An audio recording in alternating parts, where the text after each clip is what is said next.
Hello, Cancer. Welcome to the Plaid Sheep Oracle. Cancer. Your card this morning is Waking the Lion. I've been going on at length, I think, about a connection between Leo and Cancer. And that I think that it has, if you're watching this, well, maybe whenever you're watching it, it has something to do with this Mars retrograde that we're going to have. He's moving through Cancer now. He's, I think, at about 17 degrees of Cancer. He's actually currently in a grand trine with Saturn and Venus. But he's going to move all the way through Cancer. He's going to enter Leo the end of November. Then on December 6th, he stations retrograde at about 6 degrees of Leo. Turns around at the end of December, he re-enters Cancer. Stays in Cancer for a while before turning back around and going forward again. I think he doesn't exit the shadow space until spring. I think. I will try to remember to put the dates in the description box. So there's something. And a lot of videos have been talking about Mars in Cancer because he spends a big portion of the time in Cancer. He goes all the way back to about 17 degrees of Cancer. But he spends a chunk of time in Leo too. And it seems to me that he's passing through Cancer. He's kind of getting a sense of what's happening in the Cancer space. He's going to move into Leo. All right, really soak up that Leo energy. Then he's going to turn around and bring it back to Cancer. And there's something about that Cancer for you. Something activating.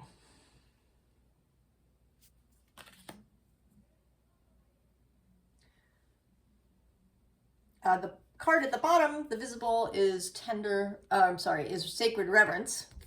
And below that is this Tender Embrace. And then the unseen, although here it's kind of, right, it's a little similar. It's body and soul.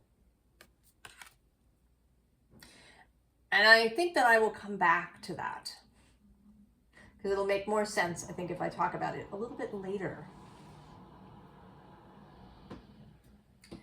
So the first underlying is this 5 of Cups. And below that, 4 of Cups. And then at the bottom of the deck, there's this Temperance in this goddess deck. But this Yamana is a goddess of the oceans. So there is, right, there's all this water. And actually even below that, we have Juno with tradition.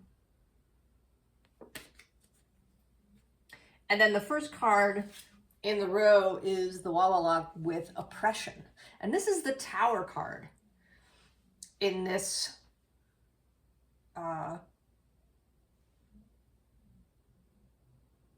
in this deck. And the Tower seems to be a presence. It showed up as the pick a card that wanted to be done. It appeared prominently in Taurus's reading after that, and it is here again now. Although here it is more, right, this is the Tower as a prison. as a kind of self-imposed prison. I mean, this image sort of makes me think of the Chinese finger trap,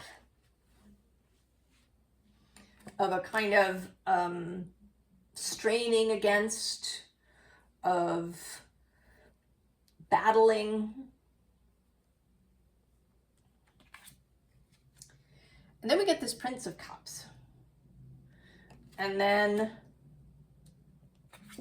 this Seven of Cups. And what all of this together is saying to me is that you've been searching for the perfect cup. And I think that what I mean by that, or what the message means by that, is kind of the perfect emotional setup.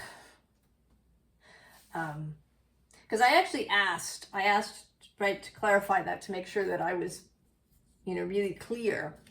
The underlying I got was this Seven of Swords. And then the three cards that came out were this Six of Wands, this Justice card, and then the Five of Pentacles. So I think what you're looking for is an arrangement where, right, you're never lonely, where you have all the support and admiration and approval that you could ever want, where there's always harmony, where there is justice, this kind of perfection of experience. This place where you will never experience the Five of Cups or the Seven of Swords.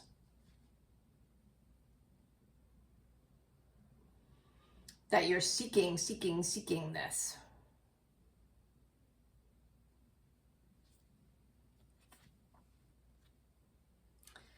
And so we have this transformation card.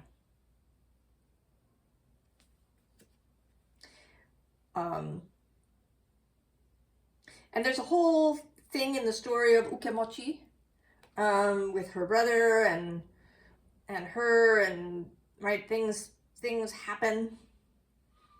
She is transformed, or there is a transformation that occurs.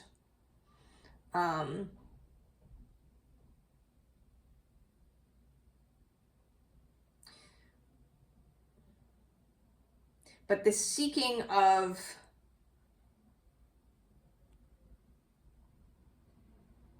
a perfection, of never needing to endure, this sort of thing again.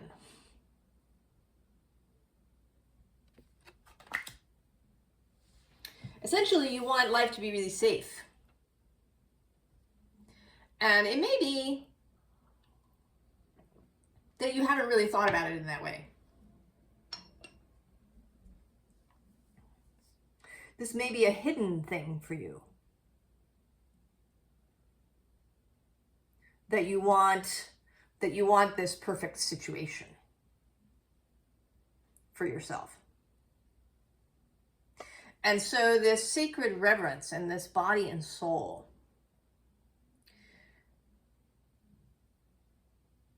is about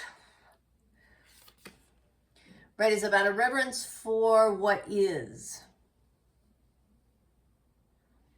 A reverence for all the things that maybe have gone wrong, for all the imperfections, for all the dangers.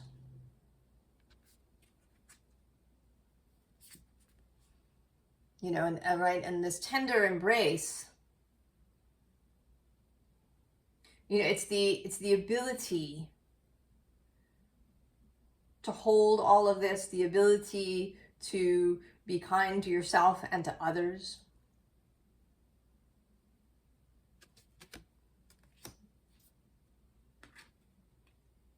We do all this work and I wish I had a different word than work, but we do all this that we do. You know, maybe we have a meditation practice or some other spiritual practice. We seek to heal our wounds and all of these things. And we do that so that we can feel better. But we also really do that so that we can be in relationship to each other in a better way.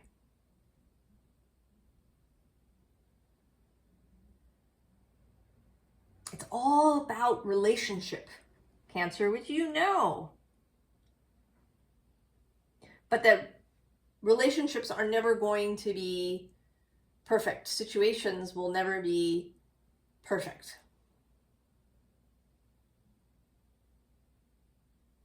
And I think you're holding back. And it may only be energetically. It's possible that you're doing lots of things, that you're, you know, whatever it is that you're seeking, that you're working on your business, or you're, you know, going into work and you know, really doing your job to the best of your ability, and that you're, you know, with your friends, but there is something that is being held back.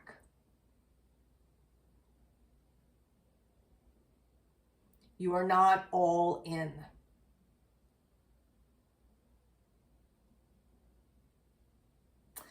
And so there is this body and soul.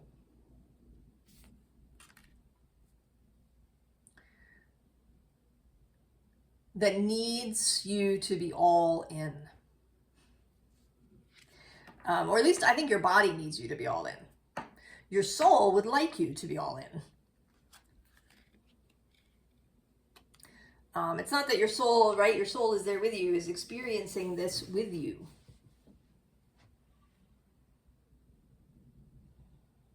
Right? You and your soul are one. But I think our bodies feel it when we're not all in, when we're not really open, when we're not committed fully, right? When we're holding something back emotionally, right? When we're not really fully engaged, when we're always keeping something back to keep it safe. I think our bodies feel that. I think if you have, you know, maybe inflammation issues, if you have stagnation issues, places where you're stiff, places where your body feels constricted, poor circulation, and all of this stuff is like this constriction, because you're this Wawalak oppression.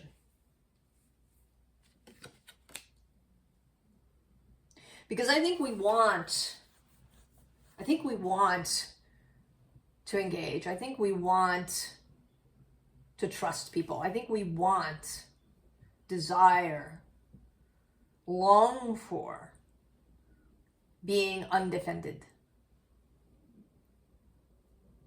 being all in.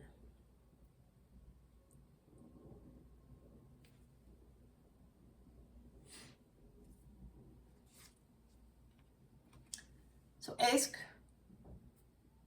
the ash, the personal Yggdrasil,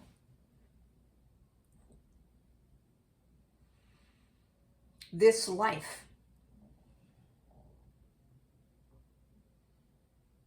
This life, we all have our own world tree of this life.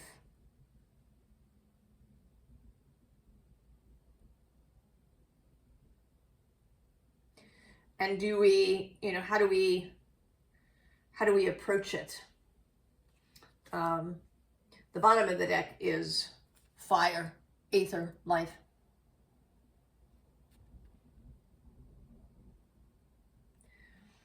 So it seems to me that there's going to be a call to action with Mars moving through your sign. And bringing a bunch of that Leo energy back with him. There's been a sense for me in the readings of that they're preparatory, that they're giving lots of space for us to prepare, so that it's, you know, not, oh, well, this aspect is in 2 days and be ready.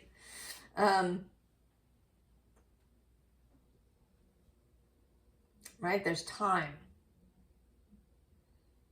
to consider. We have this ripyan, mature, ripen.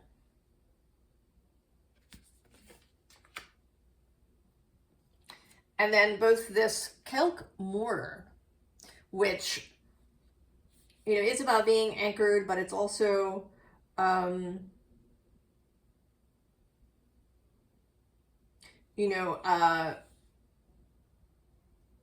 holding on to something, about something being walled in, right? That we've built walls, we've bricked things in. And the card after it is Windhorn, the Unbound, right? So this card has these, right? It has these little boxes that may be preventing, right, this from moving freely. And here, they're gone. It's just, right, it's like a propeller kind of, or a windmill that's free to move.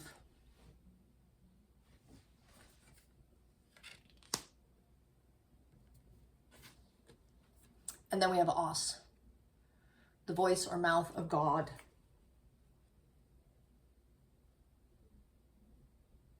And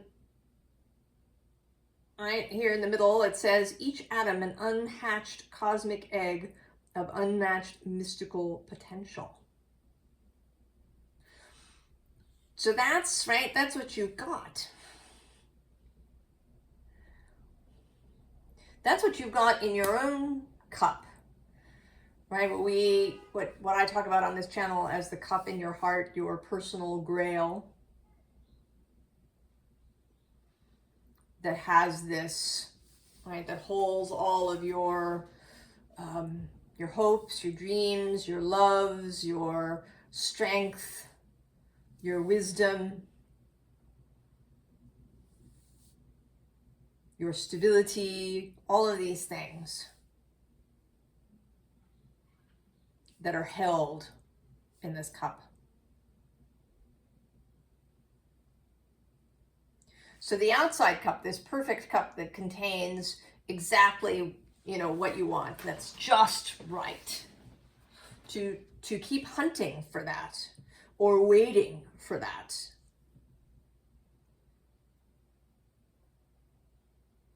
It's not going to come.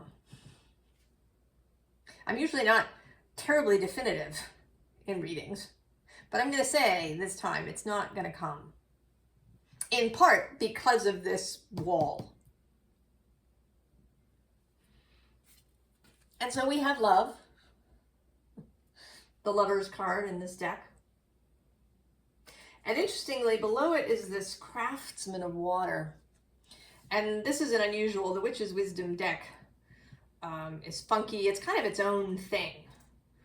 I don't generally, right, the Craftsman of Earth sits, or the Craftsman sit in the Queen position. The next thing up is Goddess of Water.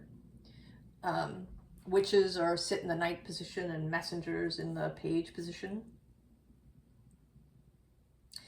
Normally I don't, right, the Craftsman is different than a Queen. But it's interesting because Cancer is, the Queen of Cups is usually Cancer's card.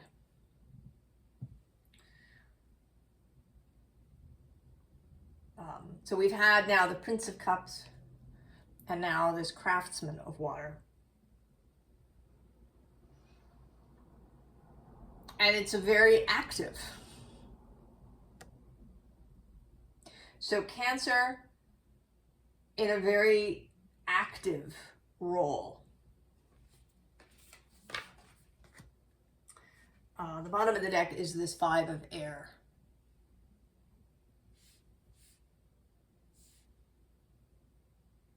It actually always seems, you know, a little bit like a 5 of cups to me. So there is this, right, this memory. And then we do have the 5 of water. But here being very much a card of perspective, right? Which image? If this is what's in your mind most of the time, if you think of this rain as sort of never ending, or as always a danger, there's always a danger of the rain.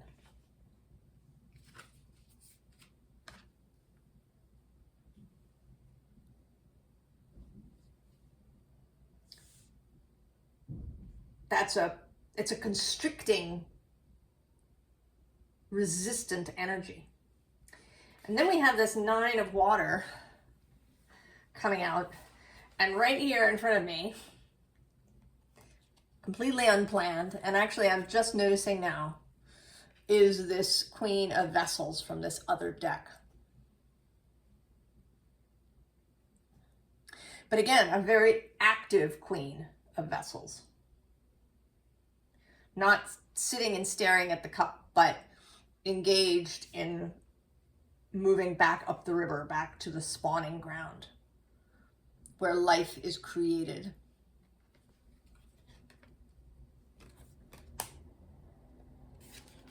And then the lion showing up again.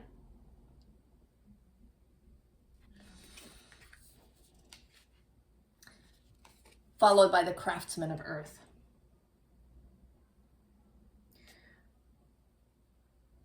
So there's something, you do want to create something in the world in some way. It may be a family, it may be a business, it may be your life, kind of how you live it. But I think, you know, or it may be your friendships,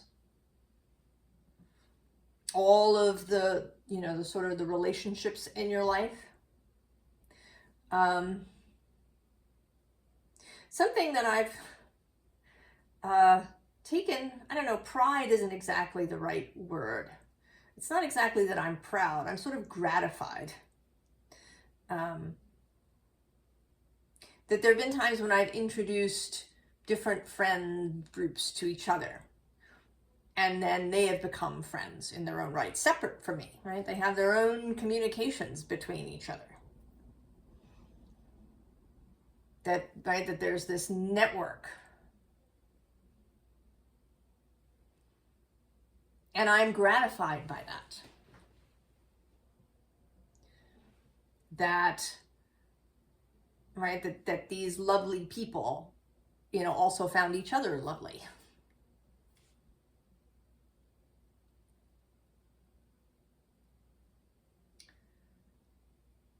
And so that may be, right, that may be part of it too. Creating the, you know, kind of what you're looking to make. You know, this, right, this cup, this perfect situation, it can't be perfect, but it can be really lovely. But in order to really create it in a lasting way, you have to be undefended.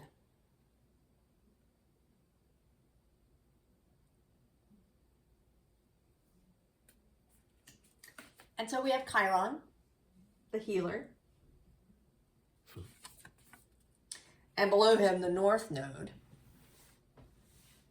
And then actually below that is the Descendant with Invitation.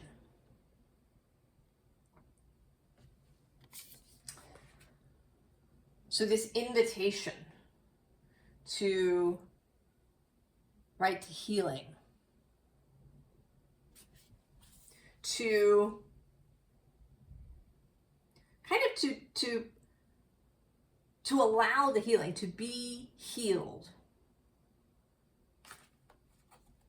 Because when you're not living in this sense of, oh, I have to heal this and I have to heal that, then you can feel more confident entering new situations when there is a risk that it's not going to go the way you want. Or that, there'll be some disharmony, even if it doesn't, even if it's not centered on you. If you're somebody who really can't stand it when there's, two people in your family or two people at your job that are having an argument or a conflict, if that really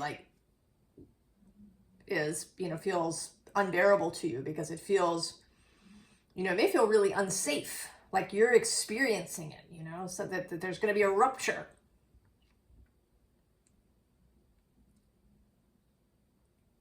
So it's easier to be withdrawn. If you allow yourself to be healed, if you allow these 5 of Cups things to just, right, to be in the past, to move away from them, to move right towards the North Node. The bottom of the deck is this 10th house authority. That's what that gives you. Confidence, authority, self-security. We are certainly social animals, and we need other people in our lives. We feel better when we have friends. We have, this social network that's real and not social networking. But sometimes we have to stand on our own. And to know that you can do that. And that you can state your own needs. If someone's done something obnoxious, you can talk about that.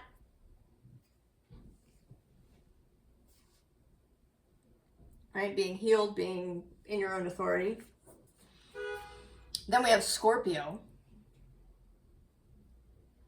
And also Neptune. So these other water energies, but that are, Scorpio is powerful. It has Mars as a guiding planet. It is, in my mind, the most fiery of the water signs. Right? Cancer is the most earthy water sign, Pisces the most airy, and Scorpio the most fiery. It has that Mars. It has the tower connection. Mars and Scorpio.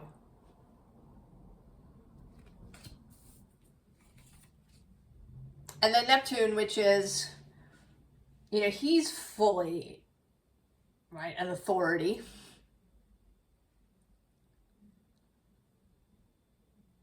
He's also, to my mind, very kind of sub rosa. He moves, he's this enormous planet, but he moves, what feels like in silence. We often talk about, Pluto transits or Saturn transits or Uranus. Right? These are very big in our discussions, but Neptune, your Neptune transit, your Neptune square Neptune. And I think it's not that we don't want to talk about it. I think it's part of his magic. That he kind of moves under the radar in a lot of ways. I mean, he's been kind of big because he's been moving through Neptune, which is his home space.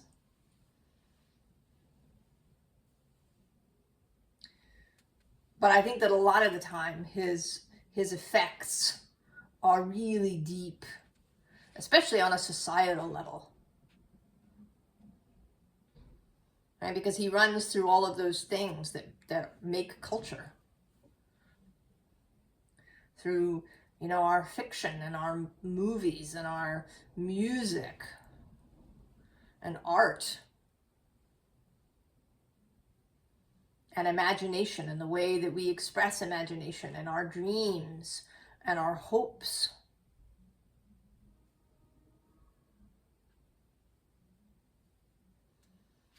So maybe, right, that you should perhaps pay attention to what Neptune is doing in your particular chart. He has been trining Cancer.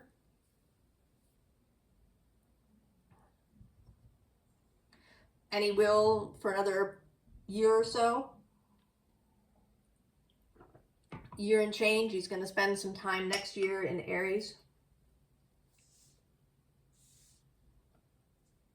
So there's something about this Neptune and this vision. And then dignified strength. Knowing your own strength. Right? And that with the Lion, right? This all calls up the Strength card in the tarot.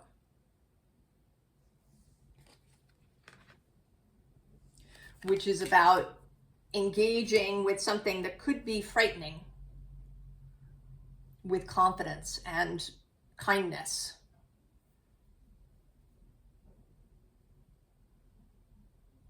With curiosity rather than judgment. It's also it's a mature energy of strength. I went looking for Cancer in this deck just to see.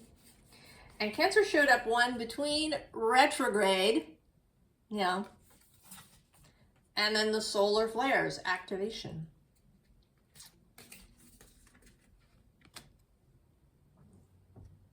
Advice. We've already had some officially. The Queen of Wands. And as I was shuffling, the Emperor and the Sun both popped out. They didn't really want to stay, but they showed themselves.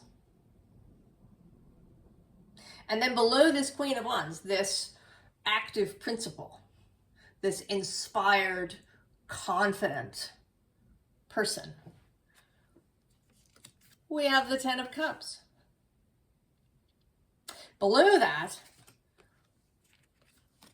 we have this defensive Seven of Wands, this kind of dispirited Seven of Pentacles, and hiding under them is your major arcana, the Chariot. And actually below that, I'm going to go one more, is the Five of Pentacles. Oh, and I'm going to go one more than that, the Moon.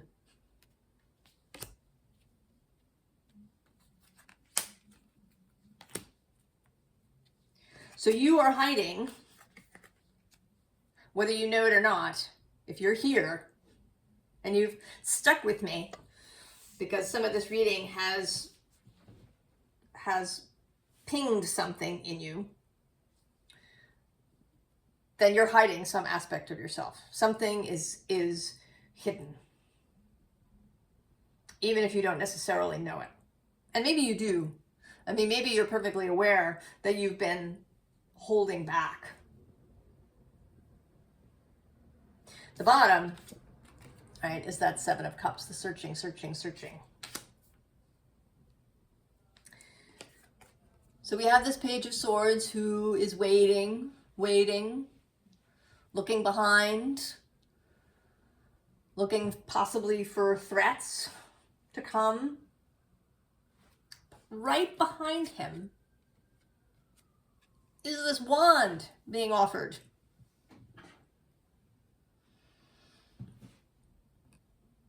And the advice really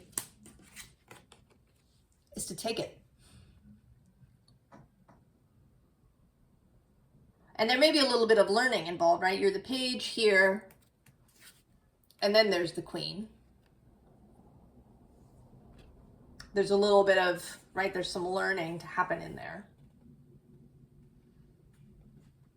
It may require some practice to, right, to be unbound, to take this wand and really commit your whole self, to not, you know, hold back. And that can be different things. It might mean leaving some situations. You know how sometimes you have really old friends, people you've known, you know, maybe since high school or a long time, and you've diverged. But when you come back together, you all sort of slot into the same roles that you had before. And maybe that you have to release those things.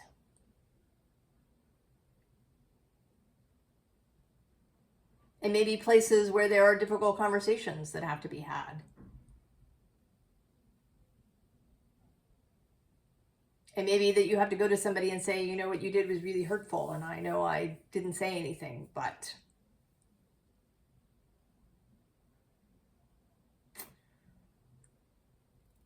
And maybe that you really learn how to listen, which is something I've been learning. To really listen. So I don't know what it is for you. I don't know how you hold yourself back.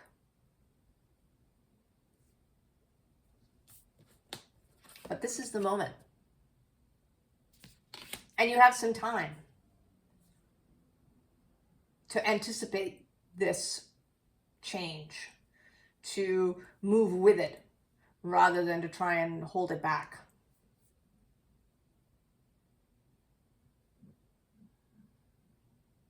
You know, I don't know what will come up for you as Mars moves retrograde through your sign. But then you'll be really ready when he turns forward.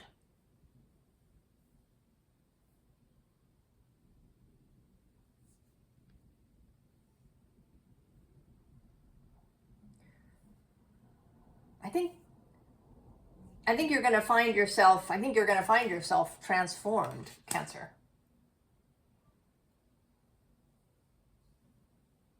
By next spring, that you may look at yourself in the mirror and and be amazed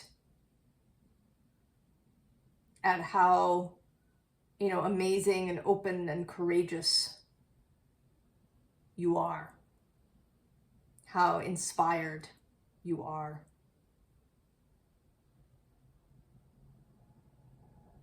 I hope that you're excited by that prospect. I wish you all the very, very best, Cancer, and I will see you next time. So long.